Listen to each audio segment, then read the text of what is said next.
In this video, we are going through your guys' thoughts on Spider-Man Brand New Day. So let's go through your thoughts on Spider-Man Brand New Day. Starting with AnonDude 1997, who says, overall pretty good. My nitpicks are that the MJ plotline was too similar to the Gamora one from Guardian 3. And the damage control guy sucks as a villain. The final fight lacked cause he wasn't really a villain. Need one like Doc Ock from Spidey 2. I do think the comparison is fair, as they both don't remember their relationships, and the movie establishes that. Obviously, the circumstances are different for them, but it's a similar story. I do agree about the villain. There wasn't really a major villain in this for Spider-Man in my opinion. It was more so for Jean Grey and her story. However, I did enjoy the final fight personally. I agree that in the next Spider-Man movie, they need a villain like Doc Ock. But I don't want Doc Ock being the villain in the next movie. Vextra Malone is up now who says, Sadie Sink as Jean Grey is awesome. I care less what people think otherwise. I agree. There seems to be some negativity towards her. But I thought she was great and had an amazing performance. Indy from Marvel is the next comment who says, Tom Holland and Sadie Sink crushed it as Peter and Jean. John Bernthal also was great as Punisher. This movie is amazing to me, and the Hulk was awesome. Feels good to have Savage Hulk back. I agree. Sadie and Tom did a phenomenal job together. I've seen some people wanting them to get together. I hope that isn't the case. I didn't really get that dynamic from their scenes. John Bernthal did a great job in this. The banter between him and Peter was great. I agree that Hulk was awesome for what we saw. I wish he had a more prominent role, but for what his role was, it was great, and I hope we see more of this version in the future. Dagestan Demon is up now who says, Peter Parker's a better man than me. I would have left MJ stranded without a care in the world. I'm assuming they mean after MJ told Peter she didn't love him because she didn't know him. It was an awkward journey home for them. So fair enough, I guess. The movie was phenomenal from start to finish. I really did think Daredevil/Matt Murdock would have a cameo again. I remember last time he said he wasn't in it, and he showed up. Other than that, me and my son enjoyed it. That comes from Cartel Ghost 318. I thought we would see Matt Murdock appear. Sadly, he didn't. But him not appearing didn't take anything away from the movie. It was such a great movie. Pretty solid. Enjoyed the grounded street-level tone of the film. My only complaints, I felt the hand was disappointingly underutilized. Also, how did that Metzger guy escape? This comment is from AJ Spay all day. Since we saw the hand be defeated earlier in the movie, their threat level was low to me. So I do agree. The street-level aspect of the movie was done well. I originally thought he was arrested, but it turns out I was wrong and he did escape. I don't know how they will explain that. I'm assuming he will show up in another project in the future. Bloodthirsty Vigilante is our next comment, who praises John Bernthal's performance, who says, Peter and Frank's dynamic was really good. And anyone who blames Bernthal for why Frank is a bit different in Brand New Day probably doesn't want to see Punisher in MCU movies. Frank Castle was obviously going to be different in this movie, given that the difference between the movies and the shows he's appeared in where it is more gritty in the shows. But he did a great job alongside Tom Holland's Spider-Man. Sahil says, really good.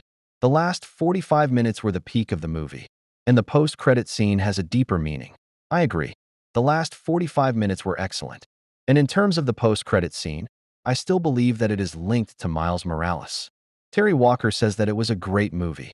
Stefan Castle Lover 911 follows up saying easily a 10 out of 10 movie. I agree with them both. Safe is next who says 10 out of 10. Give Destin all the creative freedom because he genuinely understands the assignment differently from anyone else. Easily my favorite Spider-Man movie. Displaying Jean like that being morally gray and opposite to what the Fox films did was perfect. A lot of tears. I agree.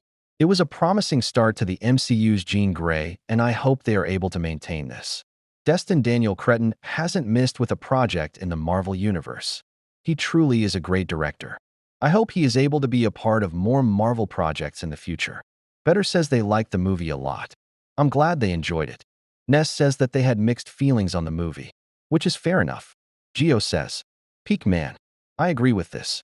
I liked it, but it was a bit cliché, and the title Spider-Man Will Return was disappointing, and I kinda wanted him to die. This is from The Visitor. The Spider-Man Will Return line was from the end of the post-credit. I think it would have been bold and cool if they did pull the trigger on killing Spider-Man. But I'm kinda glad they didn't. Him dying should be its own massive deal, instead of it being just another part for an Avengers movie. I say this because he is likely in Avengers Secret Wars, and him just being there would be weird without an explanation. Ether is up now who says, Frank Castle being totally different from being broody and sad was not on my bingo list. He really did great. One of the most unexpected and favorite moment for me was Aunt May and Jean Grey interaction in Peter's mind. The action sequences against the Hand were top-notch. 9 out of 10. It seems like Frank is quite a few people's favorite part of this movie. And it's understandable. He was excellent in this. Aunt May being in this was great. And she was used well. They brought her back in a tasteful way. Mel says it was a 7 out of 10, which is a fair rating, even if you didn't like some things. There are still a lot of great stuff in the movie. Whereas, MD says they've seen it twice and thought it was a fantastic movie. This shows that a lot of people enjoyed the movie. Viv is up next, who enjoyed Peter and Jean's dynamic, as they say. I love Jean and Peter's dynamic in the last act of the movie. Peter saved Jean, so Jean saved Peter by breathing for him. It gave off a super cool found sibling dynamic I loved. I agree. Her helping Peter survive being shot by breathing for him was a great moment. She said she had no one, and he was there for her. So she was there when he needed help. Innocent Killer is next up. I liked it how it was more emotional and different from other movies in franchise. Also, Villian wasn't that powerful as previous ones, but did a decent job, and liked it how it ended with that scene with Ned. Also, fight between him and Hulk and Samurai was too lit part. The action scenes were phenomenal. The ending with Ned was decent. There wasn't really a definitive answer whether or not Ned remembers Peter despite doing their handshake. It will be interesting to see that going forward. All Things is next up. I think it's one of the best superhero movies I've seen in a very long while. One of the MCU's best/most emotional, and one of Spidey's best movies, just not the very best. I feel like it's a really great movie being overblown quite a bit by certain people. That's a fair analysis. For me, it is the best Spider-Man movie that has been released. But everyone is entitled to a different opinion. I do think people have overhyped the movie to a certain extent. Cam says, I really loved Frank's addition to the movie and hope he is in the next one because wow. I agree. I also hope that we get Daredevil involved in the next movie alongside Frank in the next Spider-Man movie. Loved it.